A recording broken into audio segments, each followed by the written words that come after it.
We peel the green bananas, some Matooke.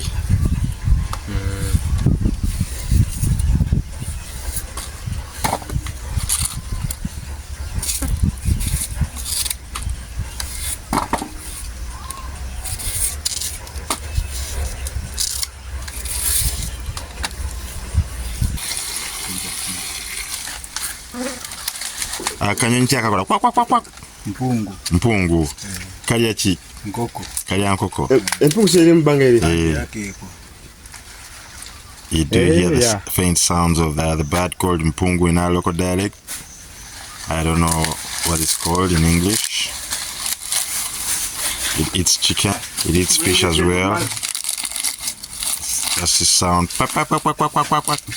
Quack, quack, quack, quack, quack, quack, quack, quack, quack. Something like that.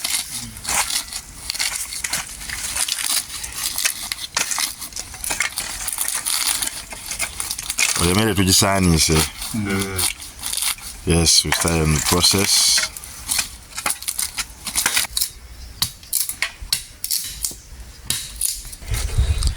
We're placing in some firewood. Remember, it's fuel friendly. You don't use much. And we're putting it to test. How we light the fire. In that way, we are disposing of the plastic material.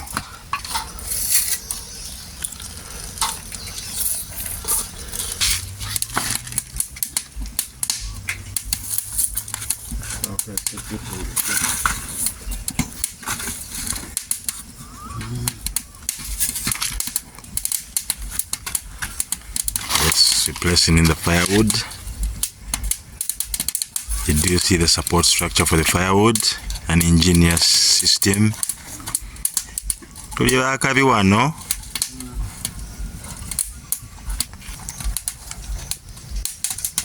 that's the third provision. Tick Zoka. That's how we adjust firewood and adding more firewood.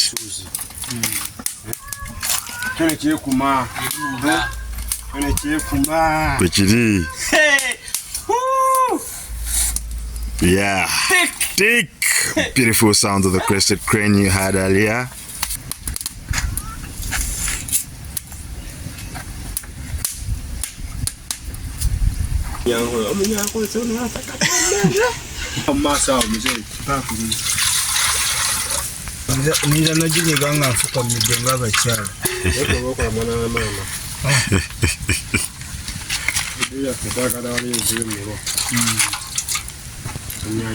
That's how we press the food. Ototunyiga mmere.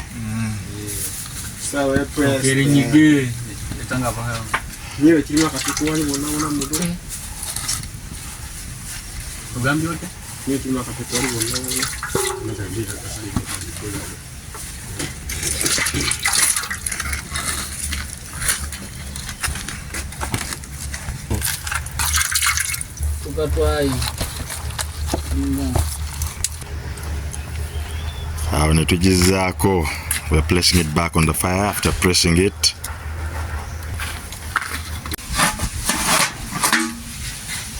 In goes the onions, garlic and chili. In goes our beautiful rice, 1 kilo. Salt to taste. Peanut paste. Curry powder.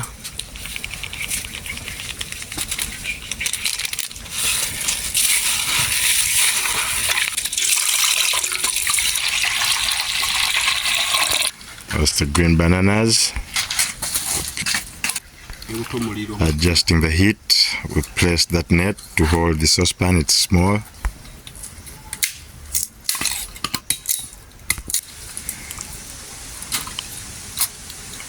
That's the peanut sauce.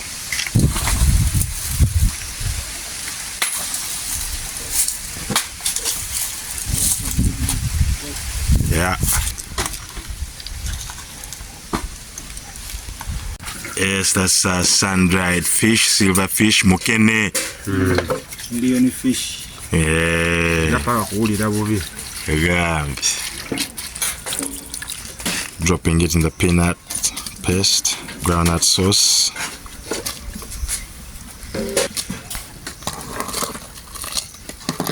That's our sun-dried foraged mushroom. Beautiful stuff, healing properties for the cancer patients. Research is still being carried out, it's not really clear. And several diseases, and very tasty as well. So we're washing them. You wash them once, don't overwash them. Yes. Then goes our mushroom. Beautiful stuff. We do forage on those. They symbolize so much. The termites, the soils, the return of the rain, the rainy seasons. There's a lot that goes on with the mushroom. Yes, we're putting some of the water in there. Yeah, use some of it, the water that you've washed with. Kwaki basoka amazi goyezezzaako oteeka mu muli? Gulinga muzizo kale. Gulinga muliro? Muziro? Muzizo gwago. Yes, so mushroom has got so many things with it. Traditionally, we have we've got the chili, ginger, red pepper, red pepper, and onions. Yes, like I was telling you, you don't harvest these on your own, you don't forage on them on your own, you're supposed to be a group. There's a lot that goes on, and that's why after washing them, you also put some bit of that water back. Beautiful sounds of the ibis on the homestead. Buzima, which it is. Yeah. Chop! Coca cream, we'll put in some salt. Yeah.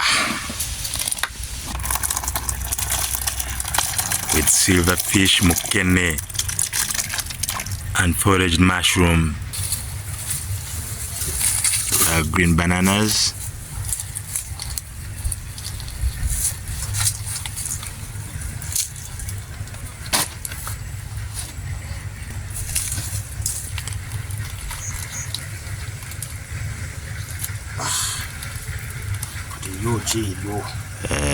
Nario kaye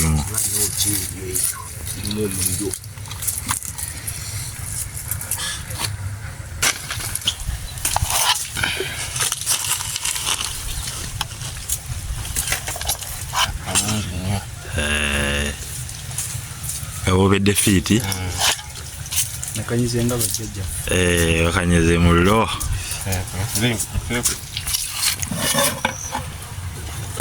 It's a beautiful rice. Wow. Yeah, man.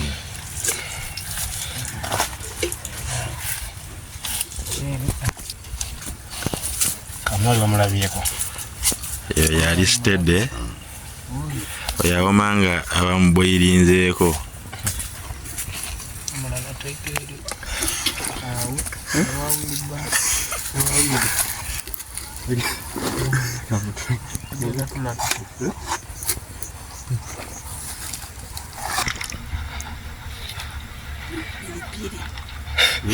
Yeah.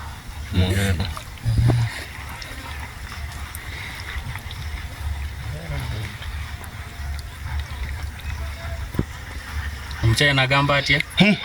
Ejo. Sawa yakola ki? Yakola. Yakola. Eba yakola.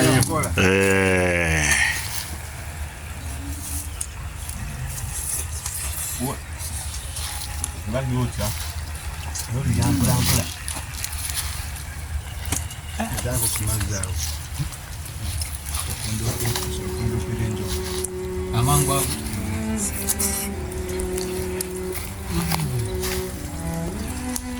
It is a beautiful weather. The sun is out. Wow.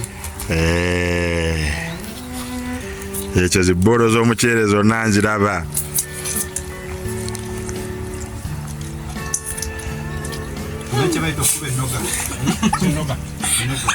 Enoga ogenda gikuba mu ttooke bakukakase. Akatiko ne gundi ne mukene.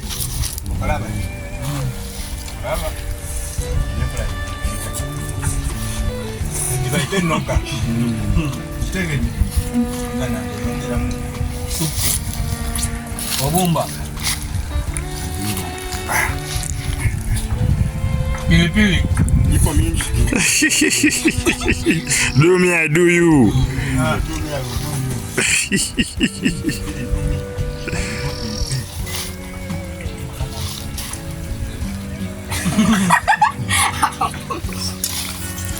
Sala na jeme satu.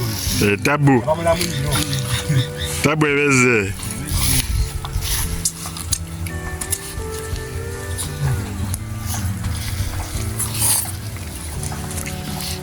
Bari kote. Apa dai?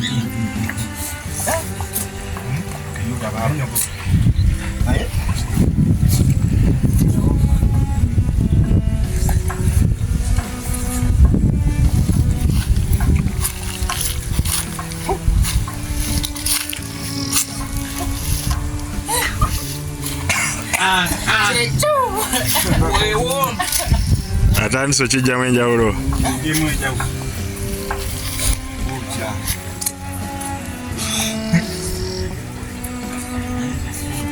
Ya mulembe nnyo. Bino. Ya mulembe ndimu muliro. Yota. Mchana na kamba atya? Biwoma nnyo. So wonderful.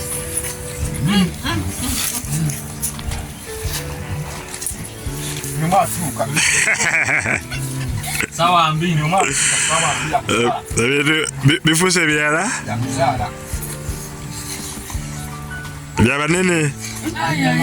Terabe tokele yota.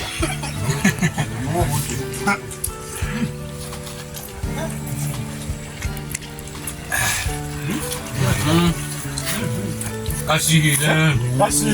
Aoma. Kanuzire? Muno. Muno.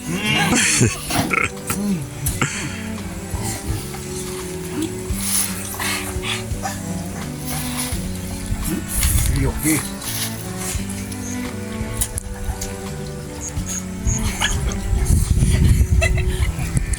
Ajja kubagibuuse no nga bamalawo. Kalali. Pilipili.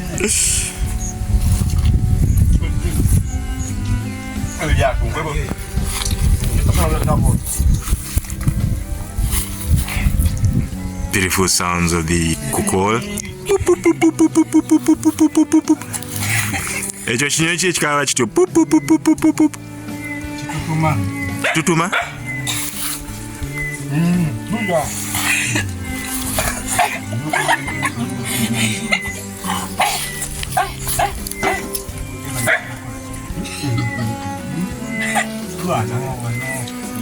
The thing is so wow. Yaba America. So wow. So the Chinese say,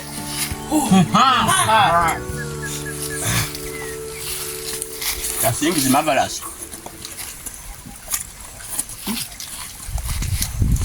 Mutuwa afe birungi.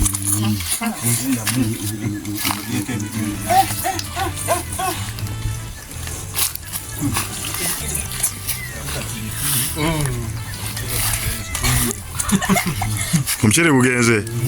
Mama. Oba gwabulidde wa?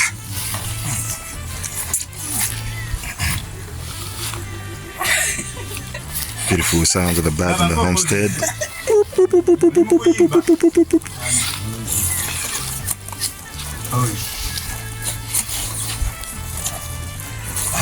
Sample. Okoze roolo. Sample. Wekalakasiza mu ttooke ejja kula mukyere.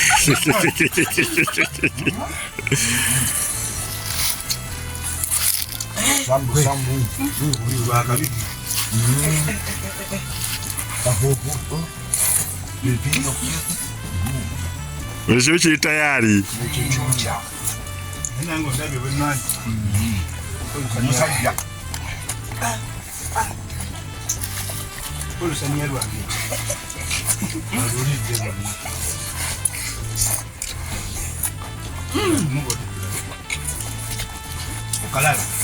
I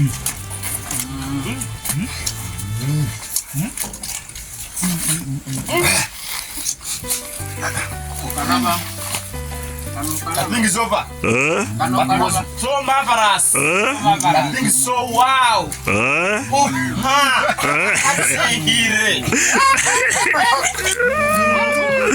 Odaza wano zire.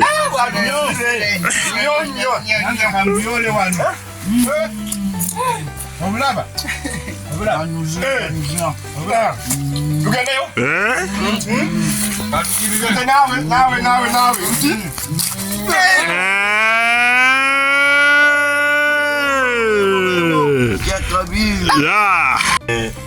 Akatiko ettooke eryabobedde omupunga ekitali kuno ekinyoobwa system n'akaswera kati kaagala kulya bintu naye nga bikyayokya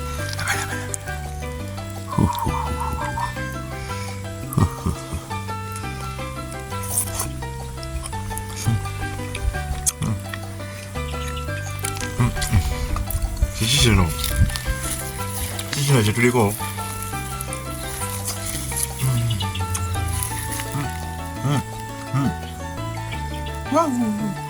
bwomi wokka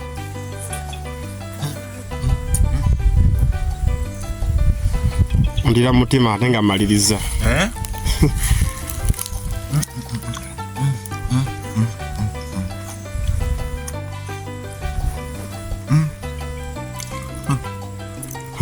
nyanya umanya ndira mutima ndira mutima buli wumira bwoti buli wugaya mbwoti nga mira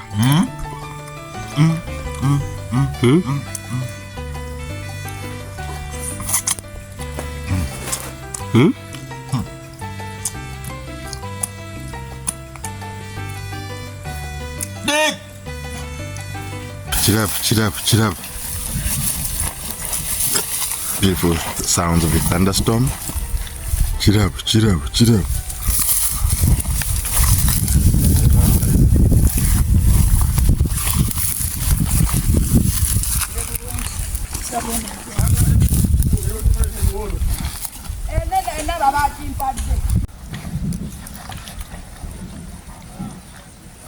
Beautiful sounds of the thunderstorm and the ibis.